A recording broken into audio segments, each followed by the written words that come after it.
Bonjour à tous, là on fait vraiment un point monumental sur le mercato. On a parlé d'Openda qui se dirige vers un départ du RC Lens pour aller au Racing Sport Leipzig. On vient de faire un point sur l'avenir très incertain d'Alexis Sanchez au sein de l'Olympique de Marseille. Maintenant, on va toujours parler de l'Olympique de Marseille et du mercato, et je pense que ça sera vraiment un point mercato sur les vidéos d'aujourd'hui. Et on va parler de Sead Kolasinac qui, son avenir, s'annonce très loin de l'Olympique de Marseille et s'annonce même en Italie. Je vous en avais fait déjà une vidéo, mais là j'ai un petit peu plus d'informations. Donc Sead Kolasinac avait dit oui, avait annoncé qu'il ne voulait pas quitter l'OM et qui avait dit oui et qui était ouvert à une prolongation de contrat à l'Olympique de Marseille. Les négociations ont démarré et ont duré pendant quelques semaines. Au bout de quelques semaines, les négociations se sont interrompues. Kolasinac, la saison n'était pas encore terminée sous Igor Tudor. Kolasinac faisait toujours partie de l'Olympique de Marseille, mais les négociations ont été interrompues puisqu'il y a eu un drame familial du côté de Sead Kolasinac, où il y a eu un cambriolage pendant que lui jouait un match avec l'OM. Il y a eu un cambriolage à son domicile qui était situé sur Marseille. Sa famille, donc sa femme et sa fille, étaient dans la maison au moment de cette attaque. Il a été mis au courant, il a rejoint son domicile. Tout est rentré en règle concernant cette affaire, donc je vous en dirai pas plus, c'est pas à moi de vous le dire. Mais Kolasinac a demandé à arrêter les négociations le temps qu'il réglait cette affaire. Cette affaire a été réglée, il a fait son retour à la commanderie et il a réclamé auprès de la direction, mais plus particulièrement auprès de Pablo Longoria, que, qui était toujours pour à que les négociations pour une prolongation de contrat reprennent, mais avec des garanties sécuritaires suite à ce cambriolage. Donc il a dit, s'il prolonge à l'OM, si la direction veut qu'il reste à l'OM et qu'il prolonge et que les négociations reprennent, il veut des garanties sécuritaires au sein de son domicile et pour toute sa famille à l'OM.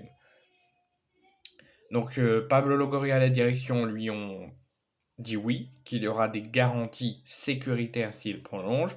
Les négociations ont repris pendant quelques semaines, on n'a pas eu plus d'informations comment ça avançait les négociations, personne n'en a parlé.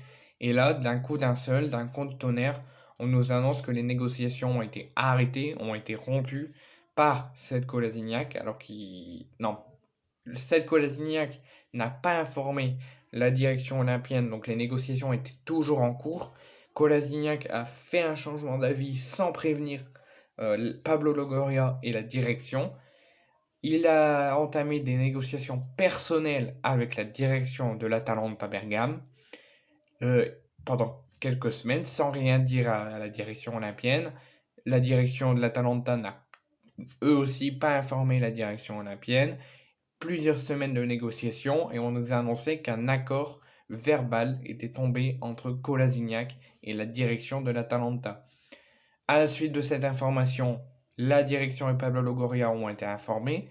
Les négociations de prolongation ont donc été rompues. Kolasinac ne faisait plus partie de l'effectif olympien, mais même la saison était terminée, donc il était toujours sous contrat avec l'OM, donc il faisait toujours partie de l'OM. Pour lui, c'était fini. Comme il y a eu un accord verbal avec la direction, l'OM a donné son accord à la direction de l'Atalanta pour qu'il recrute Kolasinac. Kolasinac a donc passé sa visite médicale avec succès. C'est pas encore officiel, il y a encore des détails à régler, mais c'est pratiquement fait, pratiquement officiel, parce qu'il a passé sa visite médicale avec succès, c'est ça qui manquait. Sa visite médicale s'est déroulée avec succès et normalement, donc il va bien devenir, c'est pas encore officiel, mais il va bien devenir un joueur de l'Atalanta Bergame, c'est quasiment bouclé. Il reste que quelques détails à régler à la suite de la visite médicale, c'est le protocole. Et du coup, c'est Fabrizio Romano qui l'a annoncé que c'était quasiment bouclé.